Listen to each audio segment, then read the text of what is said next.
video should help you prepare for the quiz coming on Wednesday, the 27th of January 2016. So what would we need to know that we covered in Chapter 10? And first thing is signs of a chemical reaction. This is color change, temperature change, precipitates, and gases. Okay? All of those are signs of a chemical reaction. Be able to write ionic and net ionic equations. Be able to balance a chemical equation. We've had lots of practice on this. You have lots of material you could go back and try over and over again to get yourself feeling better and more comfortable with that stuff. Being able to classify any equation into its primary classification. What do I mean by that? Well, if you look over here, when we classify, we have some very nice stuff when we see these kind of things: synthesis, single replacement, combustion, decomposition, ox-red, acid-base. Okay, oxidation reduction is the ox-red. And then the other one that we have that I didn't put here because of something I'm going to tell you right now, but double replacement. So there's the 7 different classifications, and the double replacement is the one that is not oxidation reduction. Oxidation reduction actually applies to all of these guys up here: the synthesis, single replacement, combustion, decomposition, ox-red, and acid-base. Double replacement is not ox-red. Ox-red applies to the guys above, but he doesn't apply to double replacement, and he doesn't apply to acid-base. So let's move on. Using this little chart right here, okay, this is something that I'll have shown a little bit larger in another screen in a minute, but this is the reactivity series chart, and we'll learn how to use that in just a moment. Tonight you should be updating your help sheet, okay, right here. Update that help sheet. That is really, really important for you. And first of all, ions and acids to memorize. This guy is critical. This sheet, what I did was I cut it up a little bit, so to speak, electronically. And the big thing here, leaving out this block, the big thing here is what you have in the center of your memorized ion sheet. And this will give you the names and or the formulas for all of the ions that are polyatomic that we'll be working with. So it starts with ammonium and it goes down to all of these. This block was from above this big chart in the center of the page, and this is where you learn your charge by group number or column on the chart.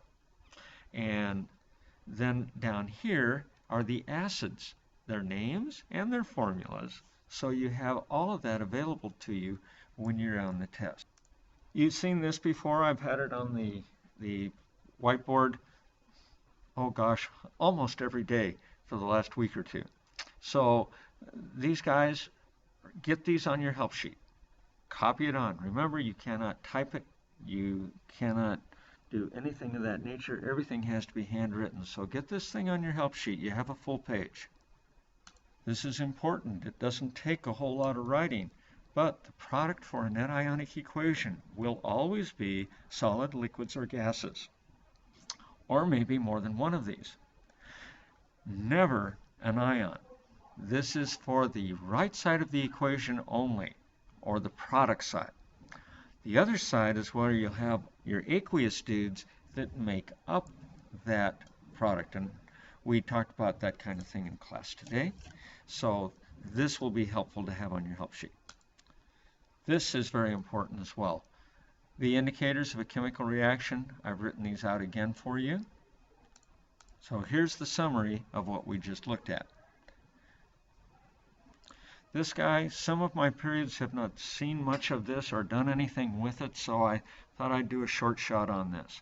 This is reactivity, and their arrows show the direction of decreasing activity. These are not my arrows. I would have done it backwards from this, but you're going to have to put up with it on this particular chart. This chart will be on your quiz if you need to do that kind of problem. So let's just look at it very quickly. What we do is, basically what it says is that higher ups will replace the things below them in a single replacement reaction. So what does that mean? I was just, of course, reading from this thing right here. But over here, lithium will replace rubidium, but it won't go the other way around. Rubidium cannot replace lithium because lithium is more active. The most active are at the top. Lithium is more active than rubidium. So if you have a question on your quiz that says rubidium is a reactant and it's all by itself, and lithium is with hydroxide, for instance, rubidium would replace him. Or, I'm sorry, rubidium will not replace him. But if we have rubidium in the compound and lithium is the Lone Ranger, in other words, he's all by himself, he will replace rubidium. And we'll talk to that in just a minute. But I wanted you to see this little thing. This guy goes for metals up here. You'll notice they're all metals. And down here, we're talking about the halogens, which are in column 17 of the periodic chart. So let's go on to the next page, and I'm going to try and get you an idea of how this works. Remember that these guys right up here are all going to form positive ions. That's what this means. Now, on the bottom part, because these guys are in column 17, they always form negative ions. Let's get this pointer adjusted just a little bit. There we go. And so the fluorine, chlorine, bromine, and iodine will all be negative ions, where these guys up top will always be positive ions. And so let's go on. Here, got a little arrow to show you that. And then the next thing is how to use it. So I'm going to give you this one example, and that's going to have to suffice for now. Hopefully this will make sense to you, and you'll understand why the answer is B. First off, since bromine and fluorine both form negative ions, your question really is, will bromine replace the fluorine? Well, we look at it on the reactivity series, and let's get this turned around a little bit. Okay, we look at it on the reactivity series. Fluorine is above bromine, so bromine is much less reactive than fluorine. So that reaction right there just isn't going to go. So we can rule this guy out. Let's look over here at the gold and the copper. Well, let's find gold. There he is. And copper is up above him. So gold couldn't replace any positive ion. So this reaction won't work. It's not going anywhere. Now let's look at, you see, gold is positive, so we have to think about replacing the copper, just like we did here, where it was negative. Okay, the bromine is negative, and the fluorine will be a negative ion.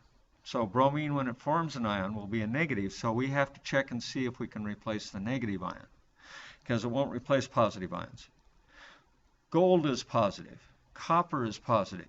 Nitrate is negative. So that's why we had to look at gold as replacing copper. Now, copper and zinc. Okay, zinc is right here, and the copper is down below. So copper is not going to replace zinc because zinc is higher on the chart. Last thing, this guy, which is the answer. Why does this work? Chlorine and bromine are the two atoms in question. Chlorine is going to be up here. Oh, yeah, chlorine. It's a halogen. So chlorine is above bromine, so this reaction is going to go. All right, I hope this helps, and good luck on the quiz tomorrow.